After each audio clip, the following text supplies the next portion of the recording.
নমস্কার, শুভ সকাল আমার সকল ফেসবুক বন্ধু এবং ইউটিউব বন্ধুরা। আশা করি সবাই ঠাকুরের ইচ্ছা ভালো আছে এবং আছেন। আর আজকে দিনটা সবার ভালো কাটুক। আর সুন্দর সকাল দেখতে পাচ্ছেন, একদম কুয়াশা ভরা আকাশ, খুব ভালো লাগছে। আর শুধু দেখেও খুব ভালো লাগছে, আর আপনাদেরও আশা করি খুব ভালো লাগবে। তো আমার এই সুন্দর সকালটা আমার বন্ধুদেরকে একটু শেয়ার করছি।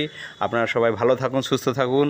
আর ফেসবুক সত্যি সুন্দর একটা প্ল্যাটফর্ম, সবাই হাত মিলিয়ে আমাদেরকে একসঙ্গে চলতে হবে। আর অবশ্যই আপনারা লাইক কমেন্ট করবেন। আর খুব ভালো লাগছে, কারণ একটা ফেসবুক এত সুন্দর প্ল্যাটফর্ম। আপনি ভিডিওটা দেখে কিন্তু স্কিপ করে চলে গেলে আমার ক্ষতি হবে না, আমার লাভ হবে, আপনার হয়তো ক্ষতি হবে। তো ফেসবুক নজরে রেখেছে, ফেসবুক প্রচুরভাবে নজরে রেখেছে, চুলের মতন বিশ্লেষণ করছে ওরা। খুব সুন্দর একটা প্ল্যাটফর্ম, আর অনেক কিছু যারা জানে না তারা শিখতে পাচ্ছে। তো সবাই ভালো থাকুন, সুস্থ থাকুন, আর বাবুলাল জানা সঙ্গে থাকুন, এবং সবাই হাত মিলিয়ে আমাদের চলতে হবে।